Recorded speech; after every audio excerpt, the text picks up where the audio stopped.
there's a character limit that we can use for Facebook titles. So this is what we got, Well, and I'm sure. I love the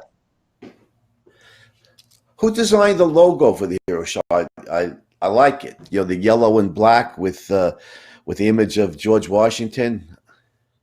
Tim It's Webster is did. He does some stuff for us. He works for Fee Foundation. Yeah, you know Fee. Um, yeah. yeah, he's done all our logos, and they're all awesome. All right, I think we have to Yeah, I shut like it now. yeah. Yeah, he's a talented dude. This one is definitely inspiring. It's my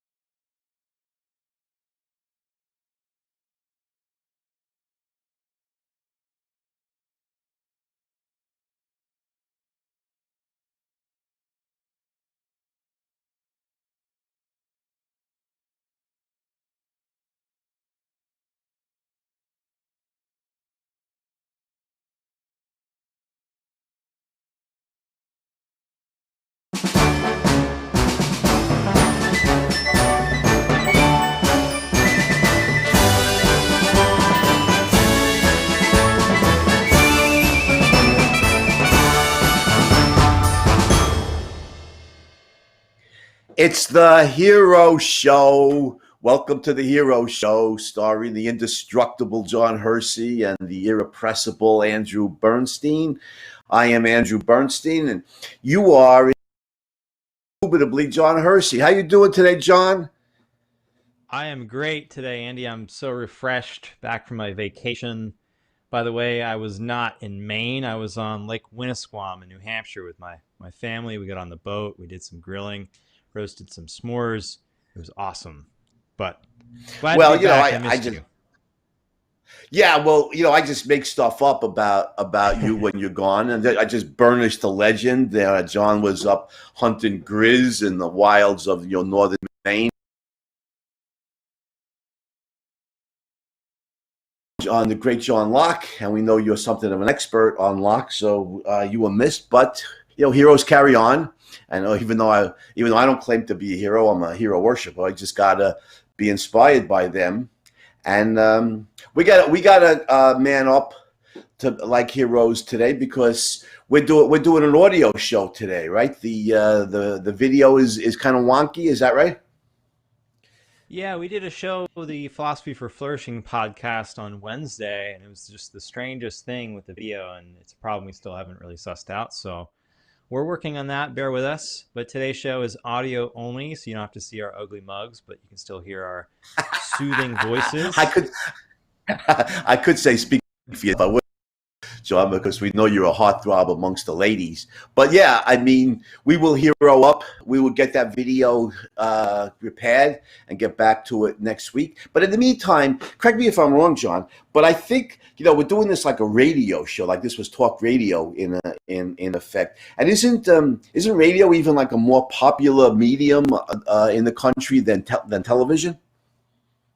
I don't know. I I, think I at one think it point it is. certainly was. I think it is because But people can today, listen to it in the podcasts. car.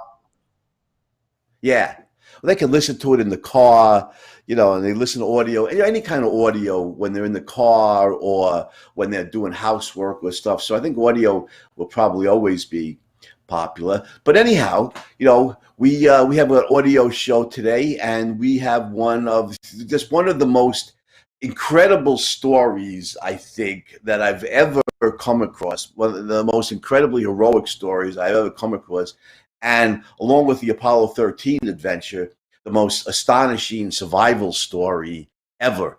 And that's the story of the great Ernest Shackleton, right? I mean, we're going to do Shackleton today and get his dates 1874 to 1922. So I'm sure you have a lot to share with us about Shackleton, don't you? Yeah, a short lived but epic life, one of the greatest tales of heroism, perseverance, and survival in history. He was at the forefront of several missions to the Antarctic, during what's become known as the heroic age of Antarctic exploration. And his third mission, aimed at crossing the Antarctic landmass from sea to sea, was practically doomed before it began, but it led to the exploits for which Shackleton is best known today, and that's what we're going to talk about, in addition to Yeah, his other yeah, achievements. yeah. That's the one that's staggering. The survival. Yeah, you're right, John. This was with exploration. I love the name, and we know, that Shackleton had reached achievements uh, early in the 20th century in Antarctica with the famous Robert Falcon Scott, who was doomed eventually to die. Scott was to die. He was trying to get to the South Pole, and the great Norwegian explorer Roald Amundsen, of course, made it to the South Pole. I think was that 1911 or 1912? I forget when Amundsen finally reached the South Pole. Do you remember the date, John? Yeah, he reached it in 1911. Right. The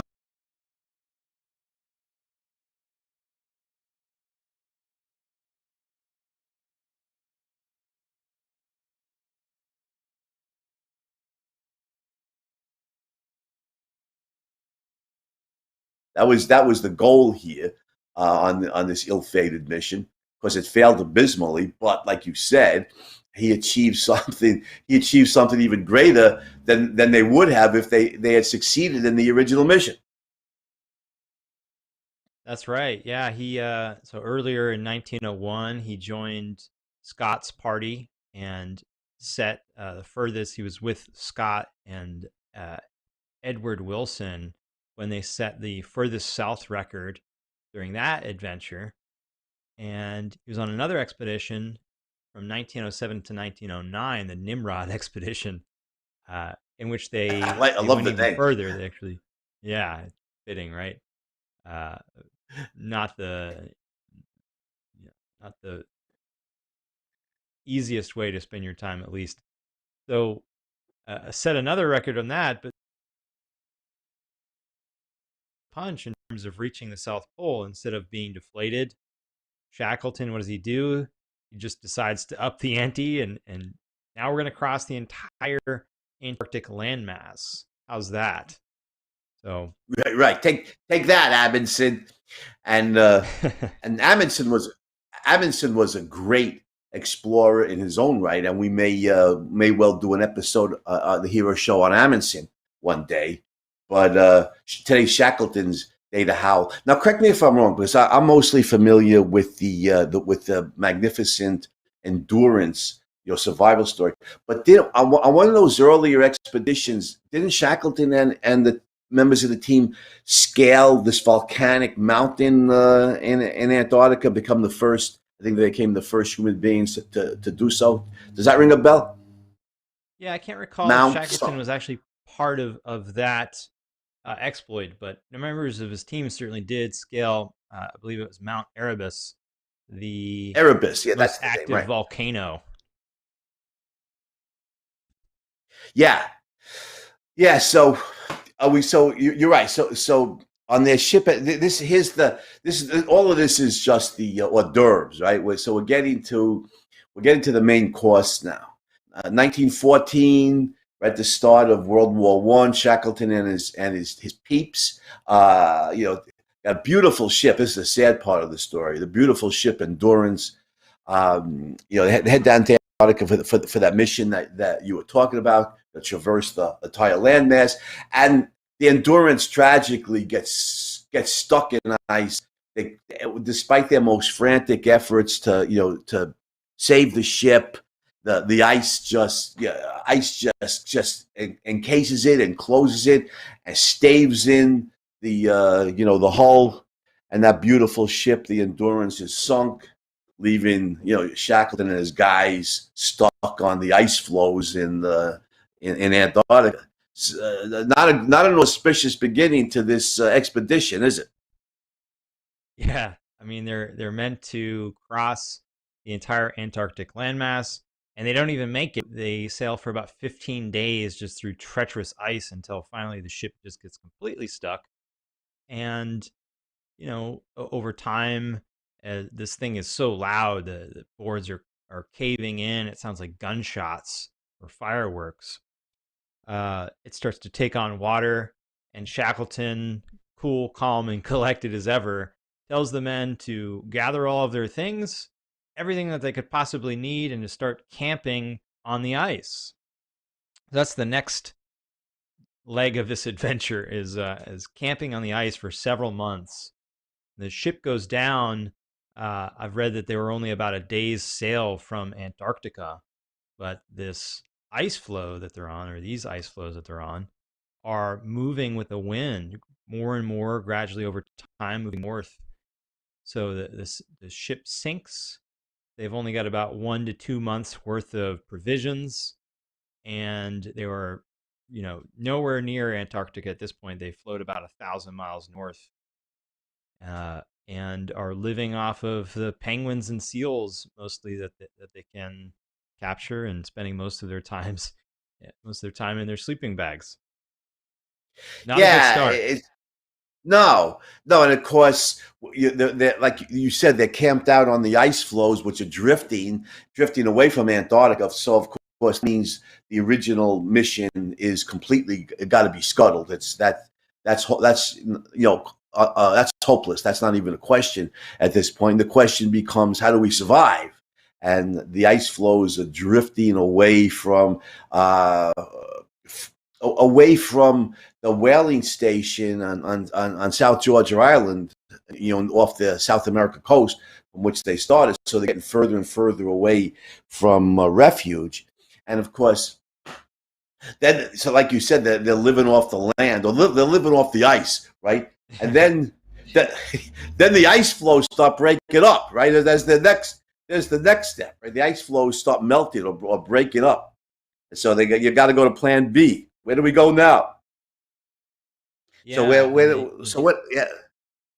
So what happened then? While their ice is breaking, each night they've got a man standing on guard to sound the alarm, just to let them know if it's breaking underneath them. And one night, he sounds the alarm, but it's a bit too late. The main ice flow, the ice flow under which the main tent is, snaps, and a man falls into the water.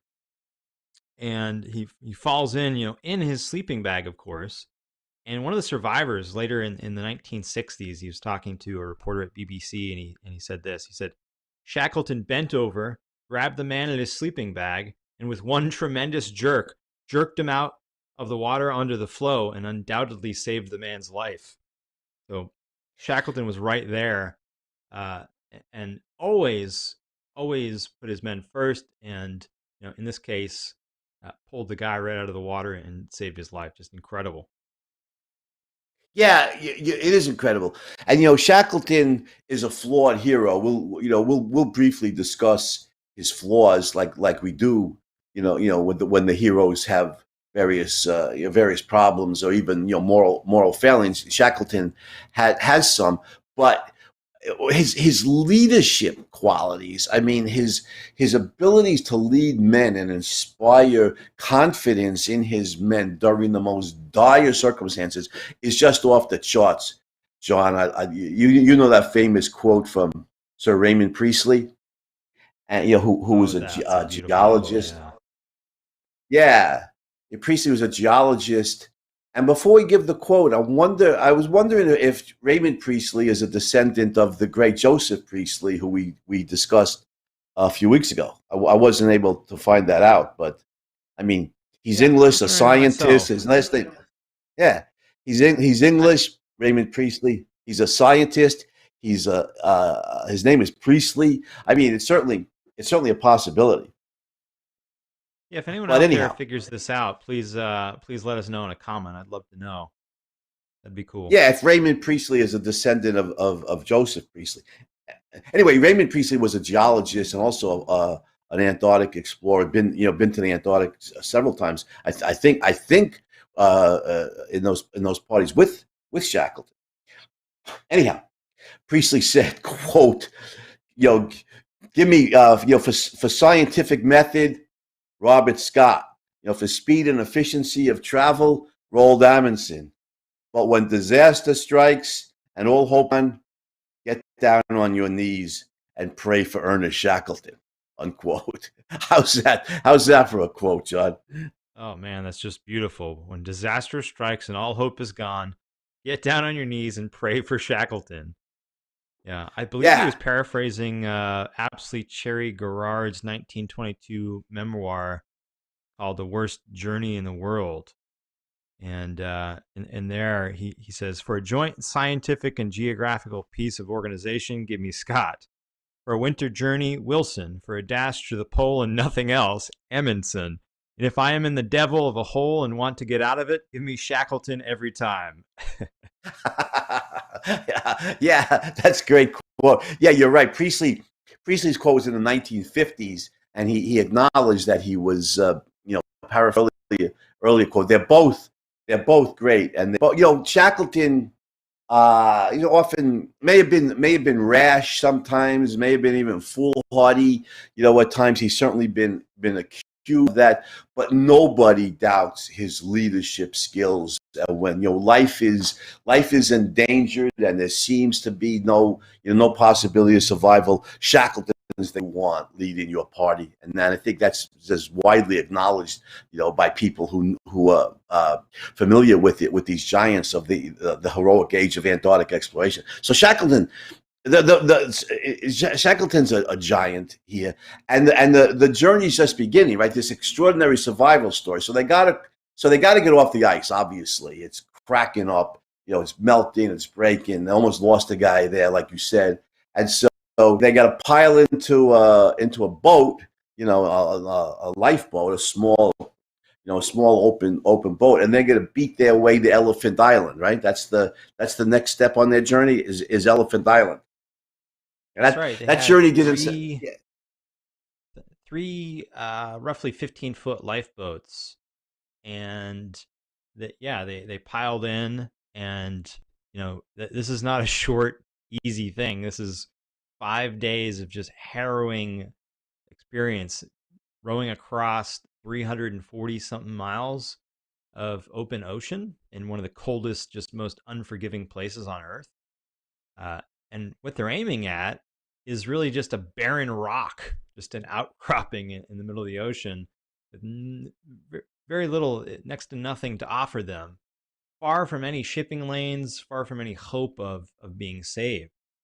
So, uh, you know, they make their way there, and uh, quickly find out that that alone is not going to save them.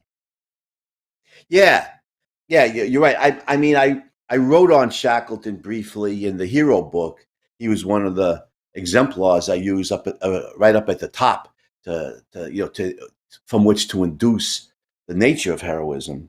And you're right. The Elephant Island was over 300 miles away from where the ice flow was breaking up in high seas, heavy seas, high winds, brutally cold temperatures. They beat their way over to Elephant Island and find that it's just a barren outcrop. It offers it's windswept, it's bitterly cold. There's no hope of shelter, like you said, it's far from the shipping lane, so there's no hope of rescue, and so they gotta move on, right? What's the next? So what's the next port of call on the South Atlantic Antarctica tour? Where are we Yeah, going next, next. John? Well, they're heading back for South Georgia Island, which is where they started out. More than a year before arriving at Elephant Island. By the way, when they arrived at Elephant Island, they hadn't touched ground. They hadn't touched solid ground for more than a year. So they were ecstatic. One of the guys said, "Everybody stayed calm. And Yeah, when we saw the island we were making for, everybody cheered and we pulled as hard as we could to make our landing." They were very happy to be there, but they knew that that wasn't the end of their very hard journey. So next, South Georgia Island, Shackleton, he recruits 5 volunteers, and he has the crew's carpenter really fortify one of these lifeboats and they take about 15 days worth of provisions and pile into that and make their bearing for South Georgia Island. Yeah, and now the adventure, really begins. And by the way, Alfred Lansing wrote a terrific book on this adventure called Endurance. I mean, there's a number of books on Shackleton now. He's become big, late 20th, early 21st century, and for people who study leadership qualities and stuff. The one I've read, of course, is Endurance, and it's very good. So I can Alfred Lansing is a very good book. So I strongly recommend it. Anyhow, I'm going here, if you don't mind, from the Hero book. So here we are. The lifeboat, the James, is that how do you? That's a Scottish name. Is it Card or Caird? Do you know how to pronounce that, John? Yeah, I James believe that's Caird. Caird, Caird, the James Caird. So for 15 days, exposed to the elements, they battled wind, current, and stormy seas in constant peril of capsizing. They sailed through the Drake Passage, the most dreaded part of the Earth's massive oceans, where the winds often howled at hurricane velocities. Can you imagine at those temperatures down near Antarctica, the wind howling at that kind of velocity, and you're soaked to the skin with that brutally cold water? Can you imagine how miserable this must have been? It's unbelievable. So times gusting to 150 or 200 miles an hour. Every 90 seconds or so, wind-whipped waves of 50-foot size loom behind their tiny craft, threatening to inundate them under millions of tons of seawater. The cold was bitter, and they were constantly soaked. They couldn't even think of South Georgia Island, for it seemed too remote. Here's a great quote from Frank Worsley, who was the captain of the Endurance. Quote, "Instead, life was reckoned in periods of a few hours, or possibly only a few minutes, an endless succession of trials leading to deliverance from the particular hell of the moment." That's a quote from Frank Worsley, the captain of the Endurance. It was our baptism, the beginning of the ordeal by water. So I can't, John. I mean, I can't even imagine the misery of this journey of 15 days. It must have seemed like 15 years to these poor guys. It must have been so brutally cold and miserable. Yeah, I think it Wow. was Worsley who also wrote. He wrote of the journey. The sprays froze up on the boat. The boat shook interminably on the big waves under the gray, threatening skies. We ate our scanty meals, treated our frostbites, and hoped for the improved conditions that the morrow may bring. Just Yeah. interminable misery for 15 days. Frostbite.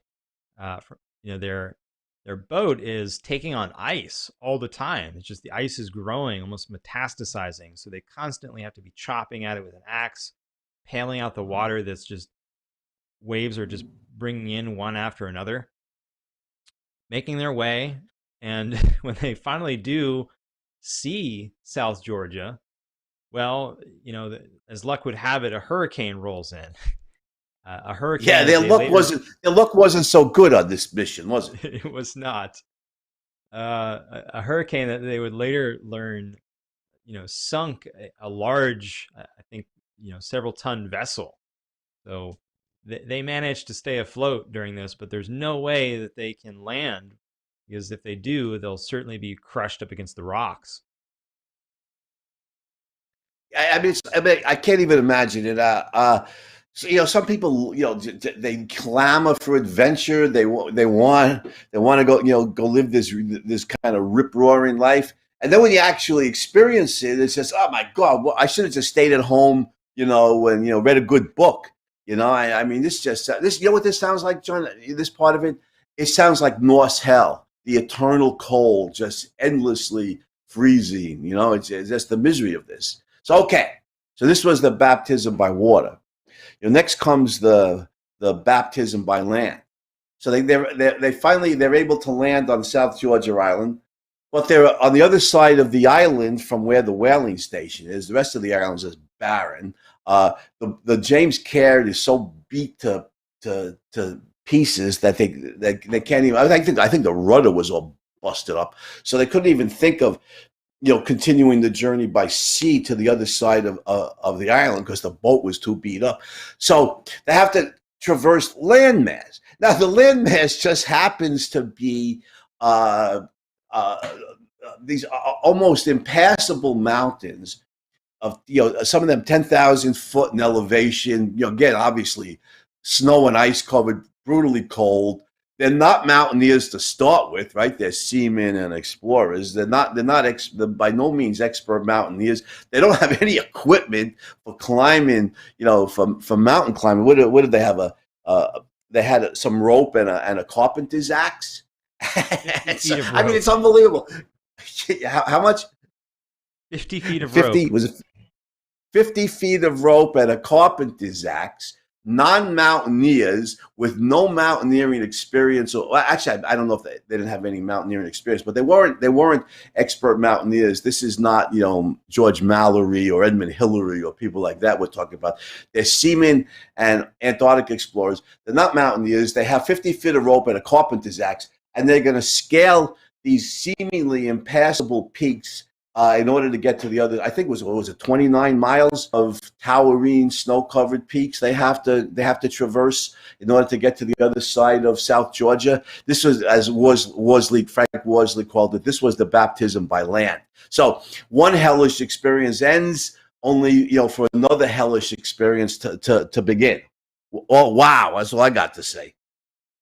It almost seems impossible. Just this range of sheer icy mountains between them and the whaling station. They really didn't have the proper equipment. I believe they took some nails and stuck them through the bottoms of their shoes so that they could get some grip on the ice, provide some traction as they set out. And they had no maps. This place had actually, I don't think these mountains had never been scaled before. So right, that's right. It was thought to be impossible. So, as they right, start right. out, they get turned around multiple times. They don't know where they're going. They have to go up and come back down. Oh, and I love the way you tell this in your hero book. You've got to talk about this trek through the mountains. This is just a nightmare. Yeah. It really is. Yeah. Okay. You talked me into. I just had a copy of the hero book. Right here. Yeah, you're right. No charts or maps. I mean, they have no. It's unbelievable. So no sleeping bags or tents, because if they went to sleep in those temperatures, they'd freeze to death. So they just had to keep moving. Time and again, after a grueling climb, they summited a steep peak, only to find that either they had gone the wrong way or that there was no way down. Repeatedly, they retraced their steps down the treacherously icy peaks, discouraged and exhausted. Once the only way down was to toboggan on their buttocks. I'm laughing, but this is just a hellish experience.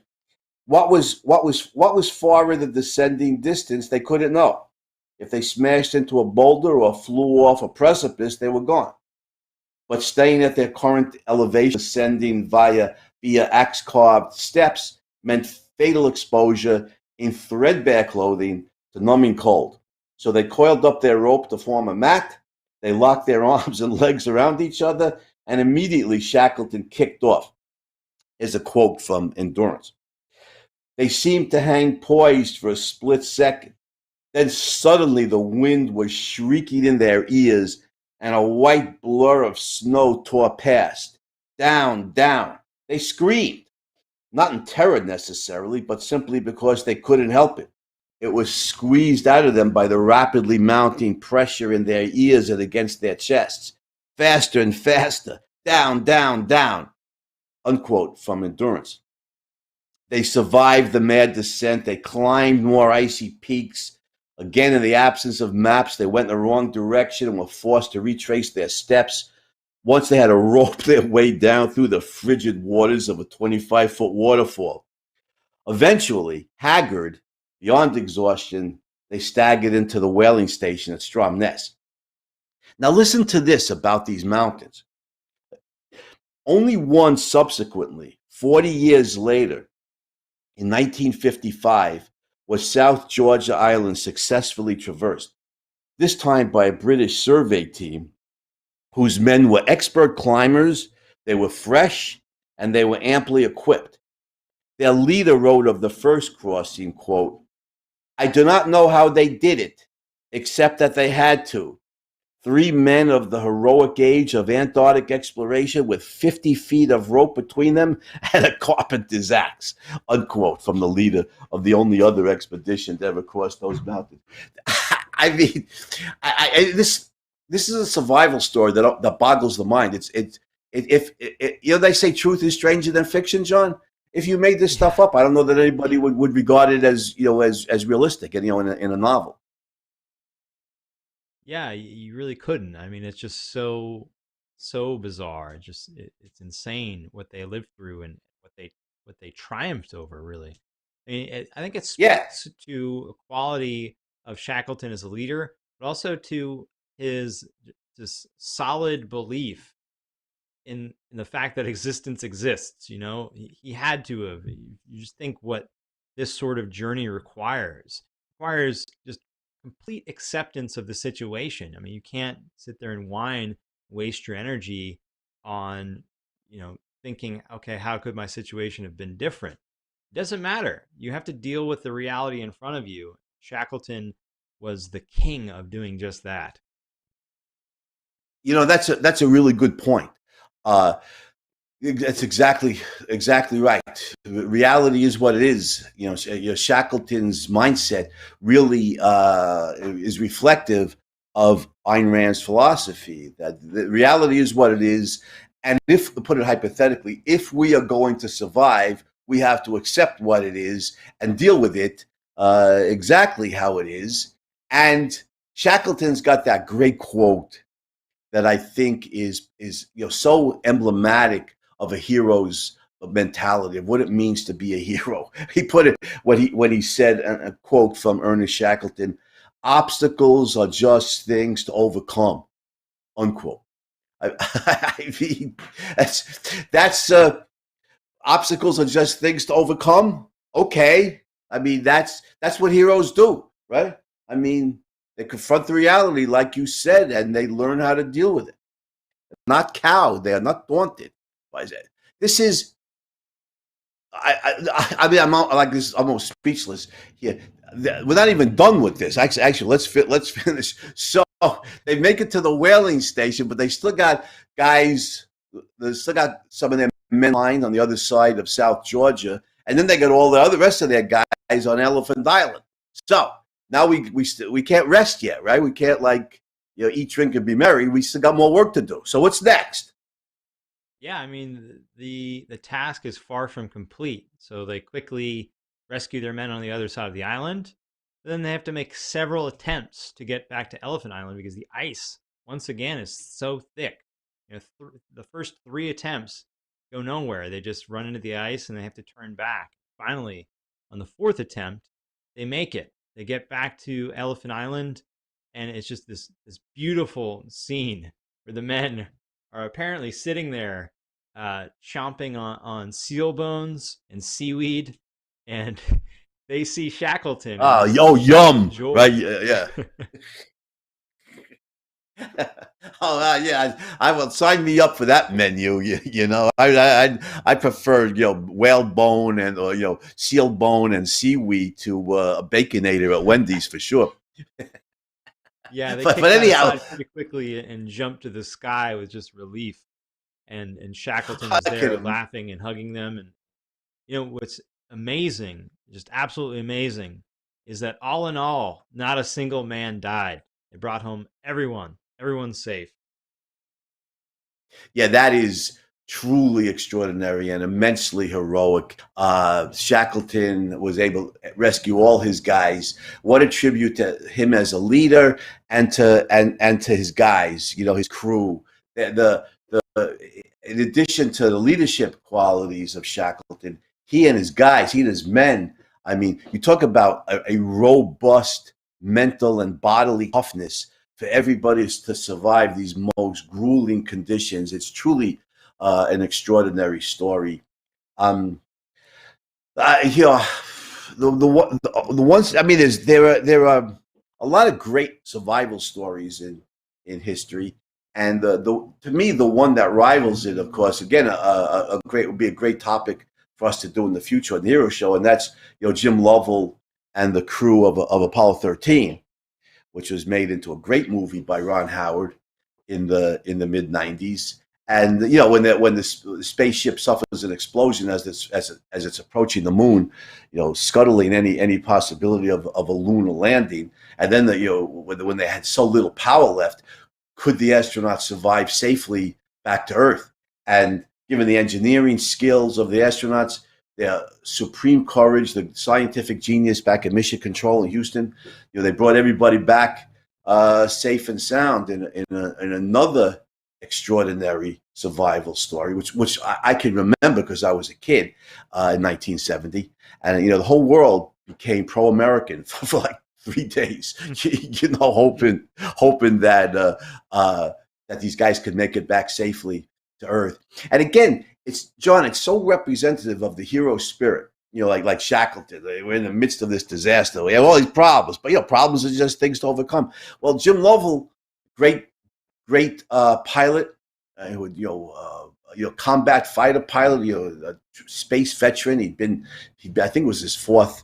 I think he did 4 missions in the Gemini and the in the Apollo programs. I think he was in space 4 times. A tremendously experienced pilot and astronaut. The spaceship suffers an explosion as it approaches the moon, and he's so calm.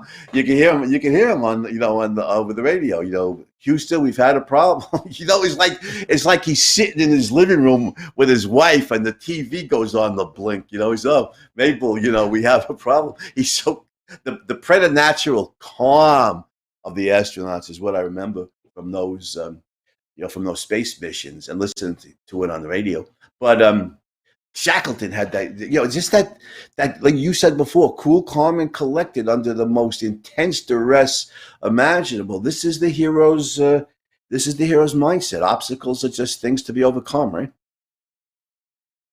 Yeah, it's amazing. In this 1960s interview that BBC did with some of the still surviving members from the Endurance, they asked them, so were people's nerves frayed? How are you guys holding up? And said, no, really, everybody stayed calm and collected. Not just Shackleton. I mean, in part because Shackleton was just such a tremendous example, but all of them really held up under these just harrowing circumstances, and they all came home safely because of it. They didn't Yeah. give in to emotion. They didn't give up all hope. They knew, that they could survive this thing if they just put their minds to it, and they did. Right. Right. Well, they say birds of a feather, right? Birds of a feather flock together. So I'm guessing Shackleton chose, men. One of the criteria he used was this kind of, courage under fire, this kind of, calmness under duress. And these are probably the kind of guys who gravitated towards him in the first place. Makes sense. And it really shows you calm in a crisis situation is life saving. Panic.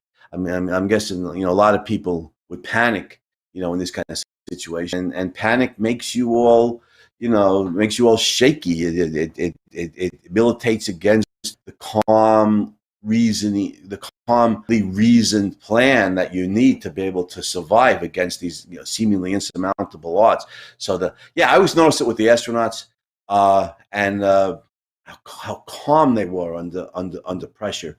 And Shackleton certainly embodies that quality in spades, intensely. We should probably say a few things about the man's flaws before we go back to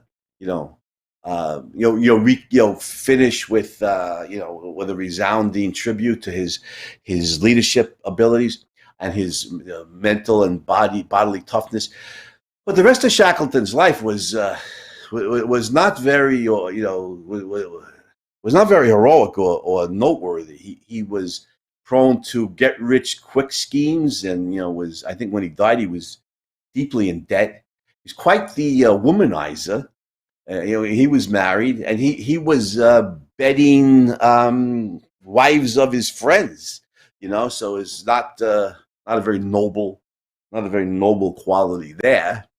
And of course, he died so young. I think what was he? He was 48. He died of a heart attack. He was a heavy drinker and smoker, and that may have contributed to his untimely demise. So there's serious flaws here that we have to acknowledge and deplore, especially his extracurricular activities in the bedroom. But so we acknowledge all that, we criticize it, but at the end of the day, we are still going to pay the much more fulsome attention to the man's heroic achievements and these extraordinary deeds as we've been doing, because, as we know, it's the great achievements that it's the life giving achievements that are most important here, more than flaws or even more failings. It's that which makes life possible that is what we should rationally focus on, not that which harms or undermines life. So Shackleton was flawed, even morally flawed hero, but absolutely a hero. Without a doubt. Just this survival story from the Endurance is maybe peerless, and that's what we properly focus on. Yeah, absolutely. He was a heavy drinker from what I've read, and I actually didn't know about the womanizing, but that's interesting, and I don't doubt it one bit. But these things they really do pale in comparison to Shackleton's incredible achievements. And just think about it. The mission failed, but that doesn't mean they didn't achieve anything. They showed what the human spirit can overcome. They set an example that we can still take inspiration from today. Shackleton is now a common subject in books about leadership, as you mentioned earlier, because he shows how people can hold up under pressure and how they can continue to support and care for their teams and overcome against just tremendous odds. Shackleton, no doubt, in my book, is a hero.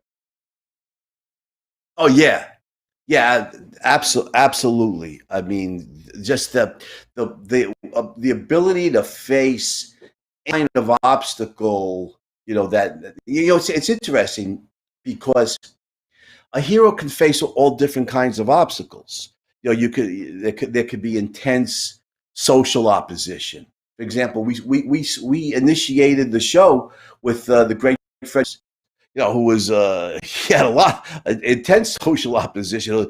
He was enslaved, and when he escaped, there were powerful social institutions and many people who wanted to keep slave. So he had to overcome a great deal of social opposition. And then there's also intense conflict that can be fought against the forces of nature. And here's Shackleton is a good example of that.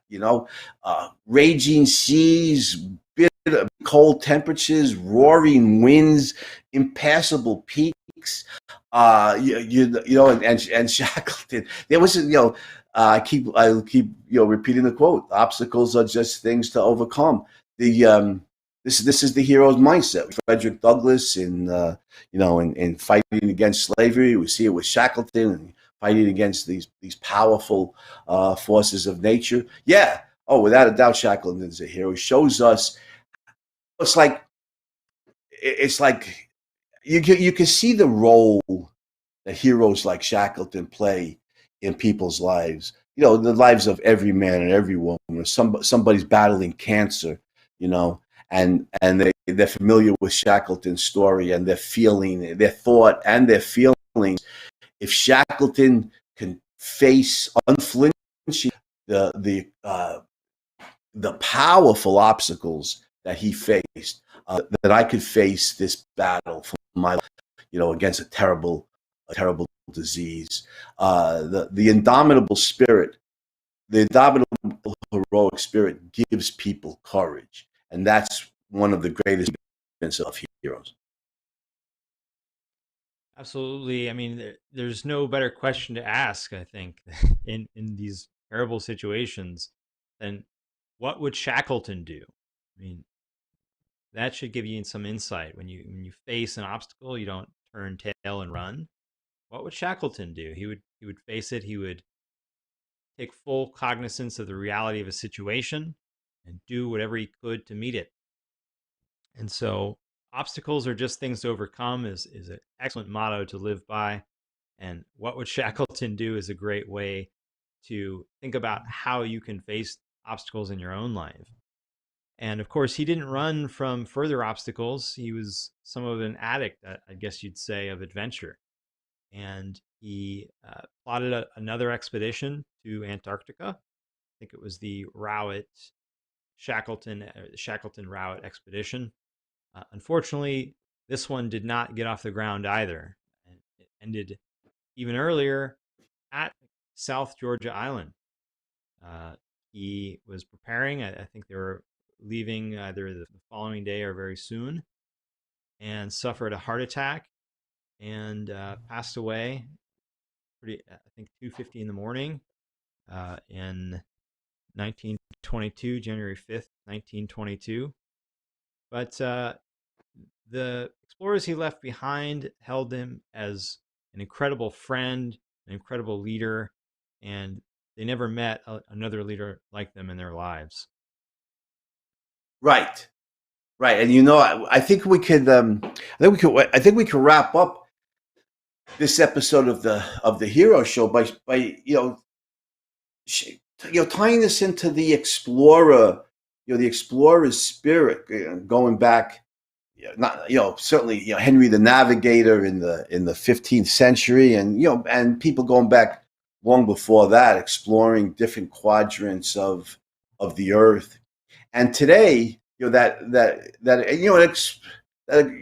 once heard my mother was severely agoraphobic. She was afraid to leave the house, afraid, that she wouldn't be able to get lost or whatever, wouldn't be able to make it back to the house. Some crisis would keep her from getting home. And so I also once heard a psychologist say, well, think about explorers. It's like, well, where are we? So I don't know. I'm exploring. They're chronically lost. They don't know where they are. They're in some new uncharted territory, like Shackleton and his guys, climbing those uncharted peaks. Explorers.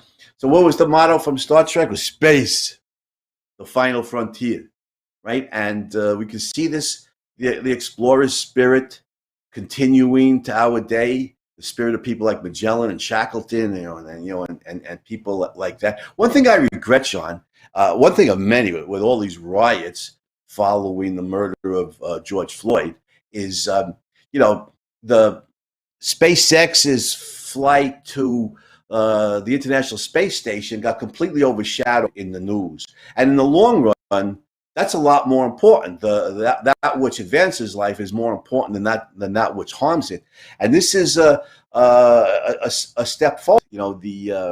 With private exploration of space, and SpaceX, of course, headed by Elon Musk, who's a mixed case, but I think the good outweighs the bad with Elon Musk, and I admire. I mean, he says we're going to be on Mars. Human beings on Mars within 30 years. Human beings will not only explore Mars, but will colonize Mars, and we're going to become an interplanetary species. And that spirit of adventure, of exploration, that spirit of exploration. The Earth is pretty much charted, but space is the final frontier. And that spirit of people like Shackleton, explorers like that, that's going to enable us to colonize Mars, explore the planet, and then go beyond and explore the solar system, and one day to the stars. That's the explorer's spirit, and problems are things to overcome. He said 20 times. That's Shackleton's motto, and that's the spirit of explorers and of heroes more broadly. So, what do you think in parting here, John, about Shackleton and explorers and everything? Any final words of wisdom to dole out to our audience? Well, I'll mention this again. I mentioned this on the Philosophy for Flourishing podcast on Wednesday. I recently had a conversation with Blake Scholl, the founder and CEO of Boom Supersonic, and he is pioneering supersonic flight. And one of the beautiful things he said in our conversation was, the world is more malleable than you think. And I think that this is another thing that explorers believe, and that innovators of all types believe. They believe that you have incredible power to change the world, and that people tend to underestimate how much power they really have. These things can be done. They're within our capacity, and they will be done. And it's just it requires that sort of mindset. So I hope that you'll take the Shackleton mindset, the shoal mindset, the explorer mindset, and to look out at the world and see what are the problems, what are the most ambitious things that I could do with my life. And instead of thinking, well, I need this or that credential, I need this much experience before I could do that thing, just recall that the world is more malleable than you think, that you can learn more on your own than you think, and that you can tackle more obstacles than you think. These obstacles are just things to be overcome. Exactly. Exactly. It's a tremendously inspirational story about how many problems can be overcome. And if Shackleton and his team do that, then what might we do in our lives? We're presumably not confronted by the kinds of the immediacy of the life-threatening dangers. That they could have been killed at any moment. So, we could be inspired by that. What might we accomplish in our lives if we have the kind of indomitable spirit that Shackleton embodies? And so I wish everybody, starting with you, John, and everybody else, I hope you have a more heroic day and have a more heroic life. You too, Andy. Have a heroic day, and we'll talk to you guys next week.